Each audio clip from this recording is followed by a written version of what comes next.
اب یہ بات کہنا کچھ مشکل ہے، مگر آج جو ایک تو بام ڈسپوزل اسکواڈ جو ہے ہم نے پہلے بھی دیکھے ہیں، جب بھی کوئی بڑا کیس آتا ہے تو وہاں پہ وہ ساری چیک اپ ہوتی ہے، لیکن ہم نے دیکھا ہے کہ آج جو بام ڈسپوزل اسکواڈ آیا ہے وہ ججز بلاک میں اسپیشلی گیا ہے، تو ہو سکتا ہے یہ روٹین کا ہو، مگر آج کے دن اور آج ہی کے دن اسلام آباد میں 3 تعلیمی اداروں کو بھی بند کیا گیا، یونیورسٹیز کو بھی سیکیورٹی تھریٹس کا حوالہ دے کے، تو اس سے ضرور ان چیزوں کو جوڑا جا سکتا ہے، مگر میں نہیں سمجھتا کہ کوئی ایسی ڈیلیبریٹ کوئی سپریم کورٹ کی طرف سے کوئی ایسی فریش سیکیورٹی انسٹرکشنز ہیں جس سے میڈیا کے کام میں اور مطیع اللہ جان صاحب، آپ اس کو سیکیورٹی پرزم سے دیکھ رہے ہیں، مگر بہت سے صحافی اس کو آزادی اظہار رائے کے اوپر شب خون مارنے سے یا اس کو متاثر کرنے کے حوالے سے دیکھ رہے ہیں۔ گزشتہ سال جسٹس قاضی فائز عیسیٰ نے یہ کہا تھا کہ پیمرا کی جانب سے جو موجودہ ججز کے کانڈکٹ یا ان کے طرز عمل پر بحث ہے، اس پر پابندی کا حکم آئین، قانون، اخلاقیات حتیٰ کہ اسلام کی خلاف ورزی ہے۔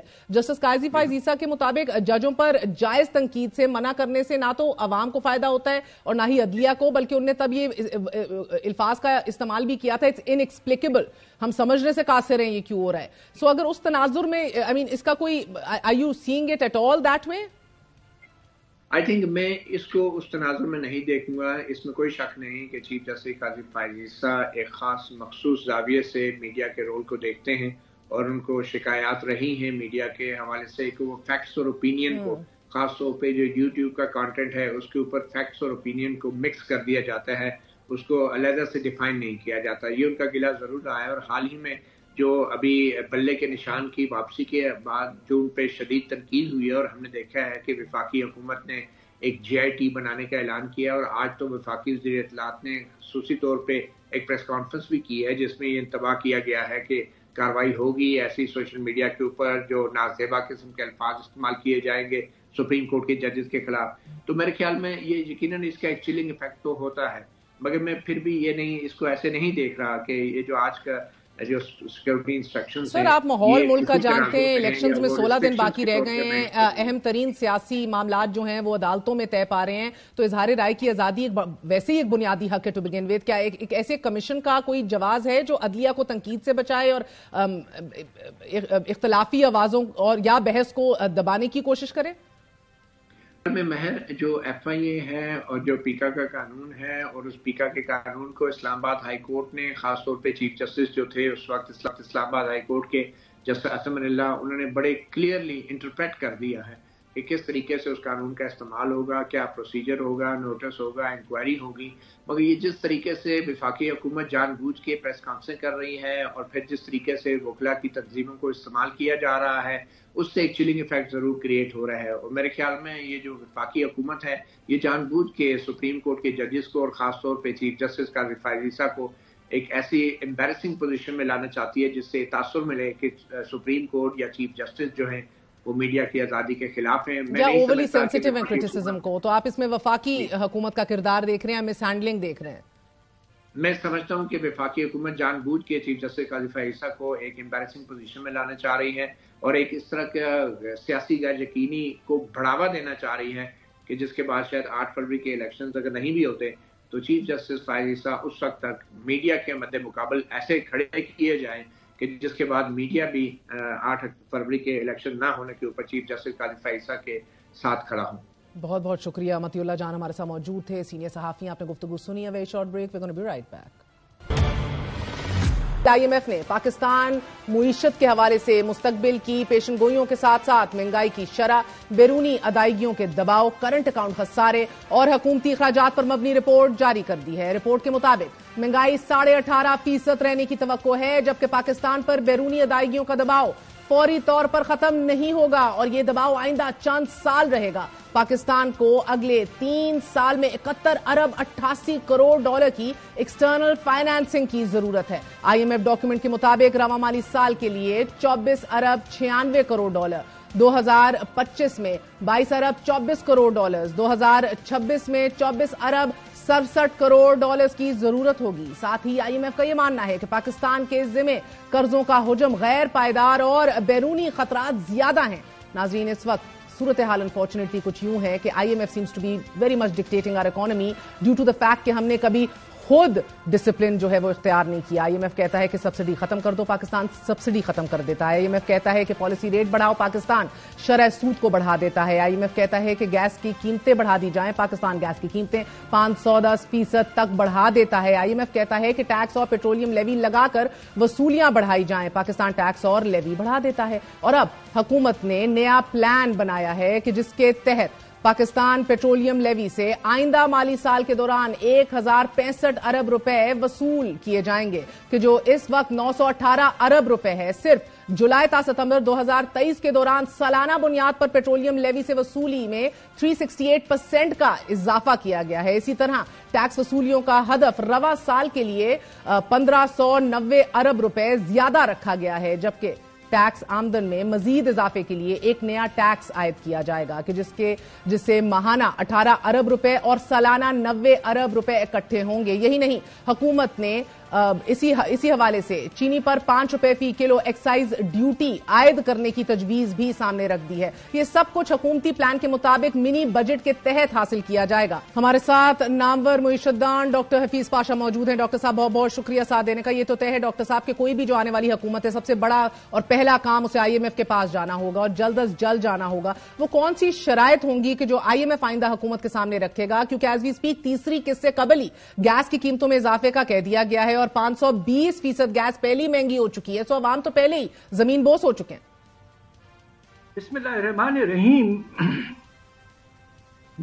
بات دراصل یہ ہے کہ IMF نے اپنے ریویو کے بعد ابھی بھی کچھ نئی چیزیں مانگ لی ہیں, جس طرح آپ نے ذکر کیا کہ کچھ ایڈیشنل ٹیکسیشن کی بات کی ہے, اور یہ بھی کہا ہے کہ آپ نے گیس کے نرخوں تو بہت بڑھایا ہے جس طرح آپ نے ابھی ذکر کیا ہے, مگر ابھی بھی آپ کا جو سرکولر ڈیٹ ہے گیس اور بجلی کے سیکٹرز میں وہ 5700 ارب ہے.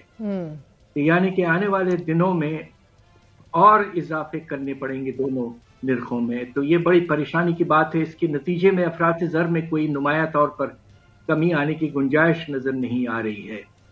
اور تیسری طرف وہ یہ بھی کہا ہے انہوں نے کہ آپ کو اپنے ٹیکس کے نظام کو پھیلانا ہے اور کچھ چیزوں کی ٹیکس ریٹس وغیرہ بڑھانے ہیں. تو IMF کہہ رہا ہے شاید کہ آنے والے دنوں میں کچھ مشکلات میں اضافہ ہو سکتا ہے پاکستان کے لیے.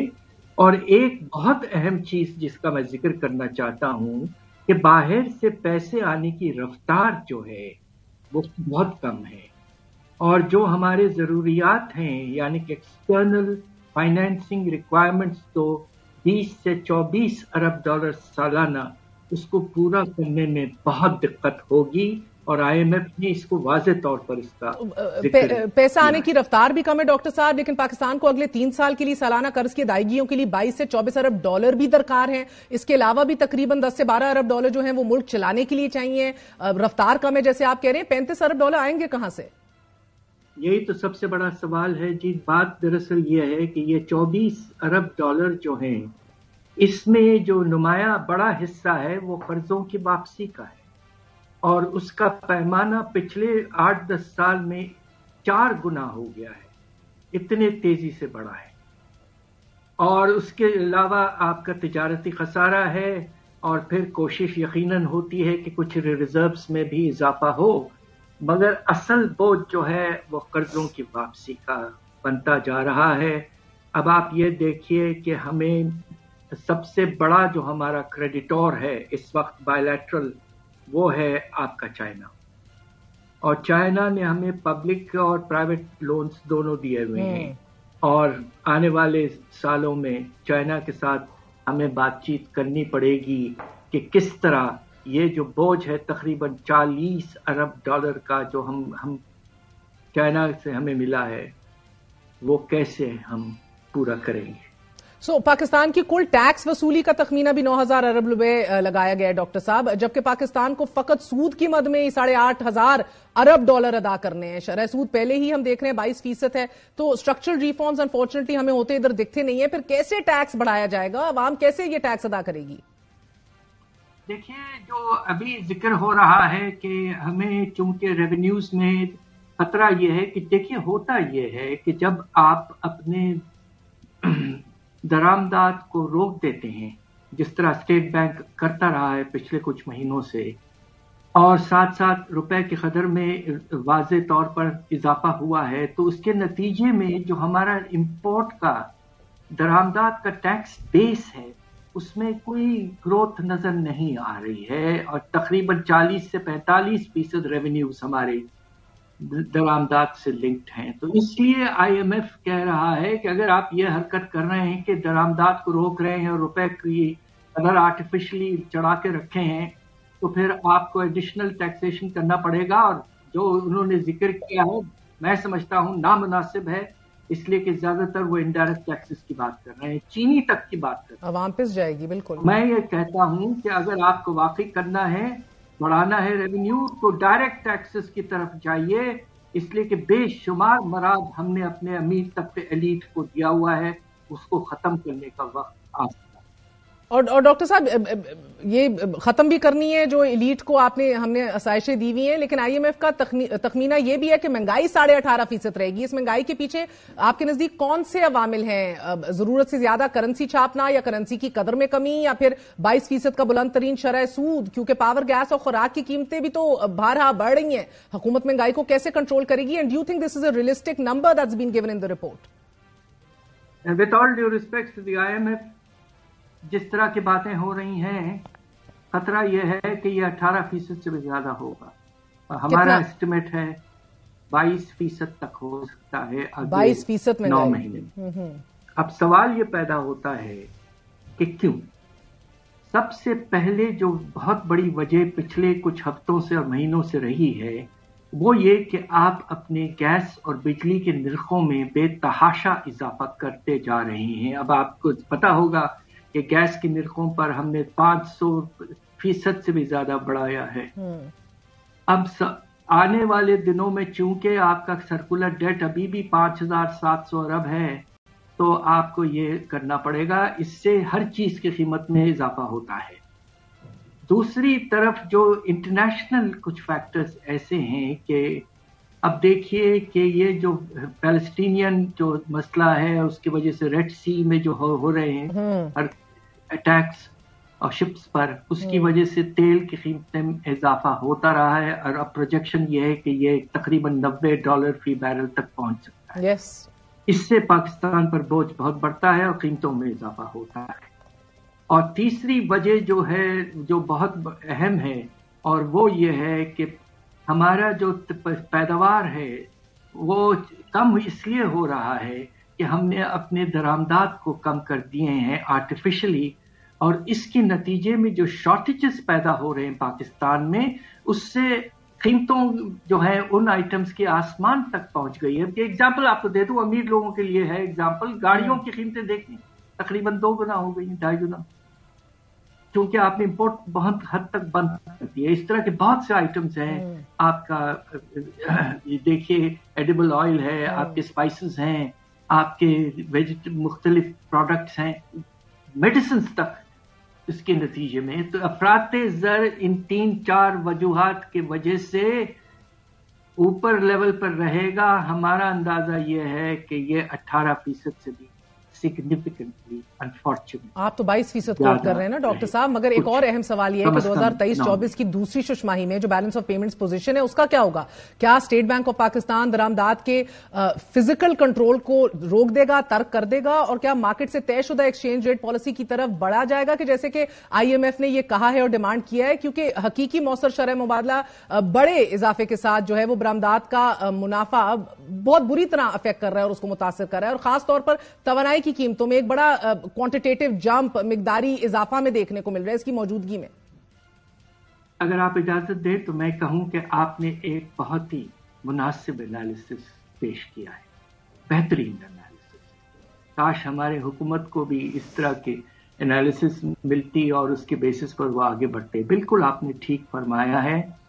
دیکھیے بات یہ ہے کہ آئی ایم ایف جو ہے وہ پہلے سے کہہ رہا تھا کہ ہمیں market determined exchange rate policy اختیار کرنی چاہیے، مگر یہ ایس آئی ایف سی وغیرہ کے بھی ڈیسیشنز کے بعد اور اسمگلنگ کو کنٹرول کرنے کے بعد کچھ ہم نے اپنے روپے کی قدر کو کنٹرول کیا ہے ضرور، مگر اب جو انہوں نے اگلے 6 مہینے کے لیے جو پروجیکشن کیا ہے، آپ کو حیرت ہوگی کہ وہ یہ کہہ رہے ہیں کہ آپ کو بالکل فزیکل کنٹرول امپورٹ پر ختم کرنا ہے اور 40 سے 45% امپورٹس کا لیول بڑھانا ہے. پچھلے سال چونکہ بہت کم کیا تھا آپ نے، آرٹیفیشلی کنٹرول کیا تھا، تو یقیناً وہ یہ کہہ رہے ہیں. اور اگر آپ اجازت دیں تو میں ایک ذرا سیکرٹ سا فگر بھی ریلیز کر دوں.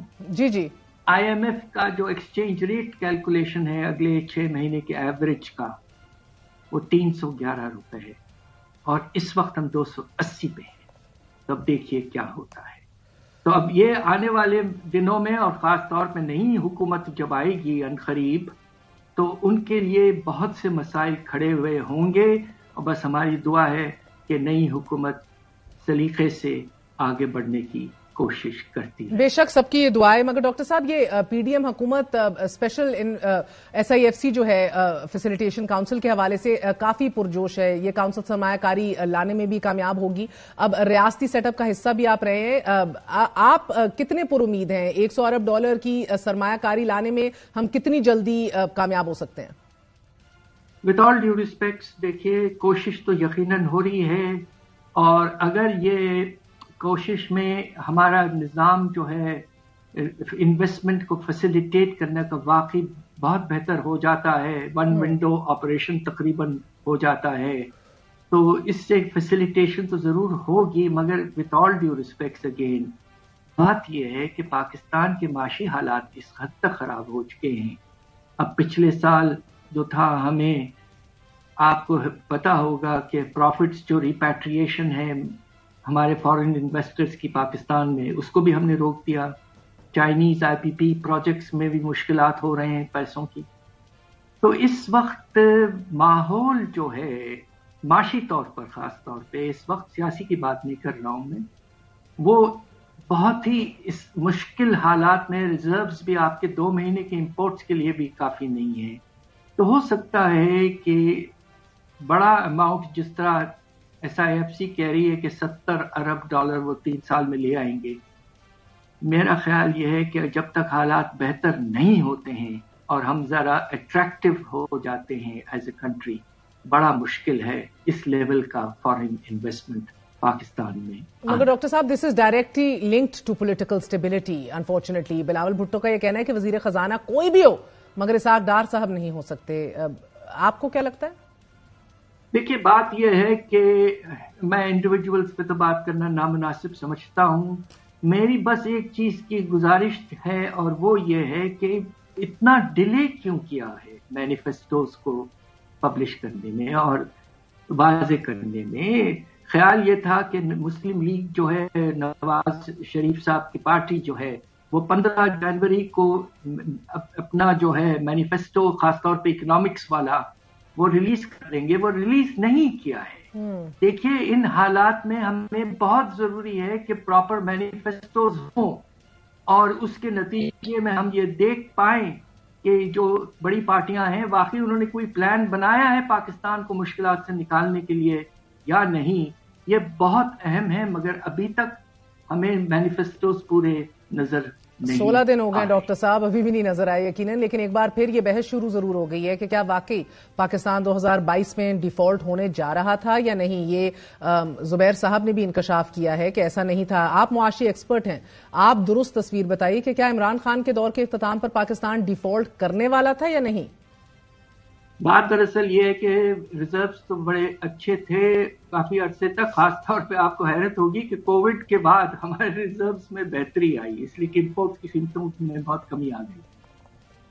مگر ہوا یہ ہے کہ اس سال 21-22 کا جو سال ہے، اس سال تجارتی خسارہ کو آسمان تک پہنچا. ٹریڈ ڈیفیسٹ، یس. اور ہم نے مختلف چیزوں کی قیمتیں کم کر دی، سبسڈیز دے دی پیٹرول وغیرہ پر، ہالٹ کر دیا. اس کے نتیجے میں ڈیمانڈ میں بہت اضافہ ہوا، اور آپ کا ٹریڈ کا جو خسارہ ہے وہ نمبر 2 لیول پر پہنچا. سب سے ہائیسٹ تو 2017-18 میں تھا، تقریباً 20 ارب. تو اس کے نتیجے میں جو ریزروز کا لیول اچھا تھا وہ گرنا شروع ہو گیا تھا. مگر یقیناً اس وقت ہم دیوالیے کے قریب لٹرلی نہیں تھے. اور اگر ہم IMF پروگرام کو سلیقے سے آگے لے جانے کی کوشش کرتے تو کوئی ایسی بات نہیں پیدا ہوتی. میرا خیال یہ ہے کہ یہ کہنا کہ اس وقت دیوالیے سے بچایا گیا ہے وہ تھوڑا سا ایگزیجریٹڈ اسٹیٹمنٹ ہے. مگر ڈاکٹر صاحب مجھے یاد ہے کہ تقریباً 2 سال پہلے ہی 1.5 کروڑ لوگ خطے غربت سے نیچے چلے گئے ہیں. آپ نے انکشاف کیا تھا میرے ہی پروگرام میں, اور گزشتہ 16 مہینے کی PDM حکومت اور اب یہ نگران سیٹ اپ جو ہے, اس کے حوالے سے کوئی اعداد و شمار ہیں آپ کے پاس کہ کتنے لوگ خطے غربت سے نیچے گئے؟ دیکھیے مجھے بے پناہ افسوس سے کہنا پڑتا ہے, ہماری زندگی گزری, ہم نے پاکستان پہ ریسرچ کیا ہے, اور مجھے آپ کو کہتے ہوئے بے پناہ افسوس ہے کہ پاکستان میں اس وقت, حالانکہ ورلڈ بینک کہہ رہا ہے کہ 40% ہمارا پاپولیشن کا جو لیول ہے وہ ہو چکا ہے, ہمارا اندازہ یہ ہے کہ یہ 44% تک جا چکا ہے, اور کووڈ سے پہلے یہ 37% کے لگ بھگ تھا. تو 7% جو اضافہ ہے وہ تقریباً 15 یعنی کہ 1.50 کروڑ لوگ اور مجھے بہت افسوس سے کہنا پڑ رہا ہے غربت کے لکیر کے نیچے جا چکے ہیں.